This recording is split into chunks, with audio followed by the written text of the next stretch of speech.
तो मूवी की starting year 1998 में होती है, जहां पर हमें एक कैरेक्टर देखने को मिलता है जिसका नाम होता है पैट्रिक बैटमैन, जो कि मूवी का मेन कैरेक्टर है। एंड ये बंदा एक इन्वेस्टमेंट बैंकर है जो कि काफी शो ऑफ टाइप का बंदा है। मतलब इसे महंगे महंगे रेस्टोरेंट्स, होटल्स और काफी अच्छे अच्छे कपड़े पहनकर शो ऑफ करना पसंद है, स्पेशली अपने प्यार और कुछ साथियों के सामने थोड़ा ज्यादा ही शो ऑफ करता है। वैसे इन साथियों में से पैट्रिक के लिए कोई भी सही नहीं है, वो उनमें से किसी को भी अपना फ्रेंड नहीं समझता है, पर फिर भी पैट्रिक इनको अपनी लाइफ के बारे में बताता है कि वो कितनी अच्छी तरीके से रहता है। जैसे वो बहुत एक्सपेंसिव डिजाइनर्स के द्वारा बनाए गए कपड़े पहनता है, उसका फर्नीचर भी काफी एक्सपेंसिव है, उसके पास म्यूजिक कलेक्शन है और भी बहुत कुछ वो बताता है। अब जब हम पैट्रिक के बारे में जान ही रहे हैं तो उसके साथियों के बारे में भी जान लेते हैं, जो कि काफी हद तक उसी के लेवल के बकचोद हैं। वो सब अपने अपने बिजनेस कार्ड एक दूसरे को दिखाते हैं, पैट्रिक भी उन्हें अपना बिजनेस कार्ड दिखाता है। पर जब उनमें से एक साथी पॉल एलन पैट्रिक को अपना बिजनेस कार्ड दिखाता है तो उसके बिजनेस कार्ड को देख के पैट्रिक का दिमाग खराब हो जाता है और वो सोचता है कि इसका कार्ड भला मेरे कार्ड से अच्छा कैसे, और तभी गुस्से से आग बबूला होते हुए पैट्रिक घर निकल जाता है। रास्ते में उसे एक होमलेस पर्सन मिलता है जिसके ऊपर वो अपना गुस्सा निकालता है और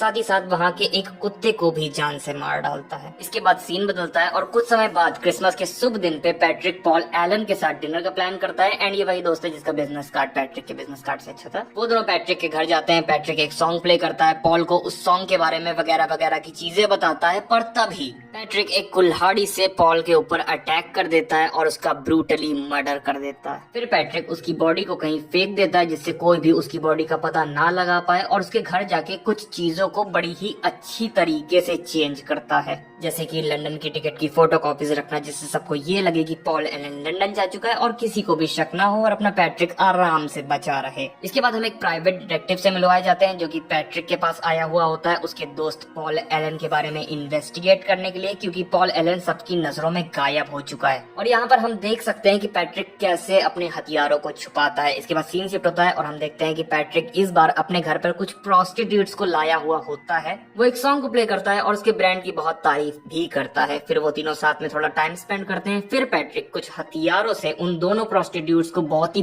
बुरी तरीके से जख्मी कर देता है, जिससे उन्हें बहुत ही खून निकलता है। इसके बाद वो दोनों घर से बाहर चली जाती हैं और हम देखते हैं कि उनकी हालत बहुत ही खराब हुई होती है। पैट्रिक ने ना ही उन्हें इधर का छोड़ा है ना ही उधर का। इसके बाद सीन शिफ्ट होकर अगले दिन की तरफ चला जाता है, जहाँ पे हम देखते हैं कि इस बार पैट्रिक अपनी सेक्रेटरी को डिनर पर इनवाइट करता है, बट वो सेक्रेटरी उसको डिनर के लिए मना कर देती है। इंस्टेड वो ड्रिंक्स पर चलेगी। फिर जब वो सेक्रेटरी उसके घर आती है तो वो अपनी ही बातों में लगी रहती है और पीछे से आकर पैट्रिक उसको किसी चीज से मार देना चाह रहा होता है। कमेंट सेक्शन में कोई भी नहीं कहेगा ये चीज रिलेटेबल है। सडनली उसकी फियांसे का मैसेज आता है कि वो घर आ रही है। इसके बाद वो उस चीज को छुपा लेता है और उसकी सेक्रेटरी को जाने को बोलता है। फिर अगले दिन पैट्रिक उस डिटेक्टिव से लंच पर मिलता है, जहाँ पर वो पैट्रिक से बोलता है कि उसे पैट्रिक पर कोई शक नहीं है पॉल एलन के गायब होने का। बट हैरानी की बात यह है कि वो एकदम से गायब कैसे हो सकता है, और पैट्रिक बस चुपचाप आराम से उसकी बातें सुन रहा होता है। अगले सीन में पैट्रिक फिर से दो प्रोस्टिट्यूट्स को पॉल एलन के घर में बुलाता है, क्योंकि भैया पैट्रिक के अंदर है गूदा। और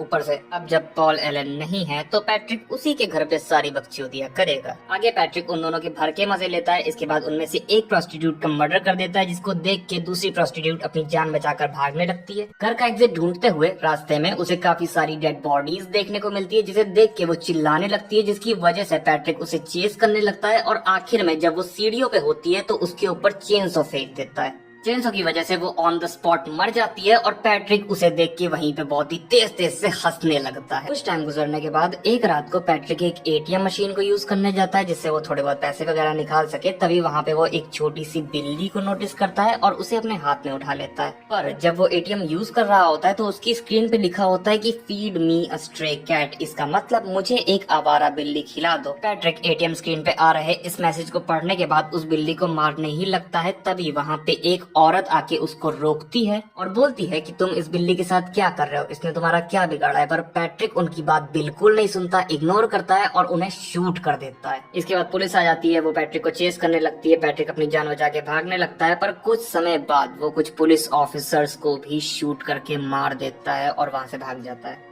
इसके बाद वो एक सिक्योरिटी गार्ड और एक सफाई करने वाले को भी शूट करके मार देता है, पर फिर पैट्रिक को थोड़ा बहुत रिग्रेट होने लगता है कि जो कुछ उसने किया वो बहुत बुरा था वगैरह वगैरह। पैट्रिक अपने ऑफिस जाकर अपने लॉयर को कॉल लगाता है और जितने भी उसने मर्डर्स अभी तक किए हैं वो सब उसके सामने कन्फेस कर लेता है और अरेस्ट होने के लिए अपने लॉयर से बोलता है। बट उस कॉल पर उसकी लॉयर नहीं होती, क्योंकि ये कॉल वॉइस मेल पर रिकॉर्ड हो रही होती है ताकि जब उसकी लॉयर आए तो वो ये सब सुन सके। इसके बाद पैट्रिक फिर से उस डिटेक्टिव से मिलता है और वो पैट्रिक को बताता है कि उसे अपने किसी सोर्स से ये मालूम चला है कि एलन पॉल लंदन में ही है और उसका कोई मर्डर वर्डर नहीं हुआ है, वो जिंदा है, वो बस लोगों को बिना बताए लंदन चला जा चुका है। इस बात को सुन के पैट्रिक पूरी तरीके से शॉक हो जाता है और सोचने लगता है कि आखिर ये हो कैसे सकता है, मैंने तो उसे अपने हाथों से मारा था, वो जिंदा कैसे हो सकता है। अगले दिन पैट्रिक एलन के घर में जाता है और वो देखता है कि उसके घर पर सब कुछ चेंज हो चुका होता है। जो डेड बॉडीज उसने हाइड करी थी वो सब वहाँ से गायब हो चुकी है, वो पूरा घर बदल चुका है और वो घर सेल पर है। इसके बाद वो एक एजेंट से मिलता है और वो एजेंट पैट्रिक को बताती है कि ये घर तो एक्चुअल में पॉल एलन का है ही नहीं। तभी पैट्रिक और शॉक में चला जाता है और उस घर से बाहर निकल आता है। इसके बाद ऑफिस में उसकी सेक्रेटरी पैट्रिक की डायरी चेक करती है, जहाँ पर उसने बहुत सारी तरीके की अजीब अजीब सी ड्राइंग बनाई हुई होती है, जिसमें वो